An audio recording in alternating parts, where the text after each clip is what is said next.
અને હવે વાત કરીએ ખાડા મુદ્દે સર્જાયેલી અફડાતફડીની। તો આ અંગે હાલ જ્યાં વિરોધનો સૂર જોવા મળી રહ્યો છે, ખરાબ રસ્તા અને ખાડા તેમજ બ્રિજની જે સમસ્યાઓ છે તે બાદ એક તરફ ફરિયાદ બાદ કલેક્ટરે સ્થાનિક તંત્રને તાત્કાલિક આ અંગે ફરિયાદ કરી છે અને ખરાબ રસ્તા તેમજ બ્રિજનું જે સમારકામ કરાવવાની ફરજ પડી છે તેને લઈને રજૂઆત કરવામાં આવી। અમદાવાદ કલેક્ટરની બેઠકમાં ખરાબ બ્રિજ રસ્તા અને પાણી ભરાવાનો મુદ્દો ઉઠ્યો। ધારાસભ્ય કિરીટ ડાભીએ પાણી ભરાવા મુદ્દે રજૂઆત કરી। આરોપ છે કે નર્મદા કેનાલના કારણે પાણી ભરાય છે અને કેનાલ અને ઊંચા રોડને કારણે પાણીનો નિકાલ નહીં થતો હોવાની ફરિયાદ છે।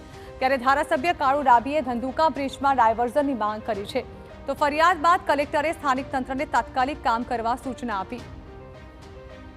તો બીજી તરફ અમદાવાદ જિલ્લાના 4 જર્જરિત બ્રિજ બંધ કરવામાં આવ્યા છે, જેમાં વિરમગામ, ધંધુકા અને દસક્રોઈના બ્રિજનો સમાવેશ થાય છે। બ્રિજ બંધ કરી દેતા તંત્રએ ડાયવર્ઝન પણ આપ્યું છે, જ્યારે કે બગોદરા પાસેના ભોગાવો નદી પરના બ્રિજની તપાસ ચાલુ છે।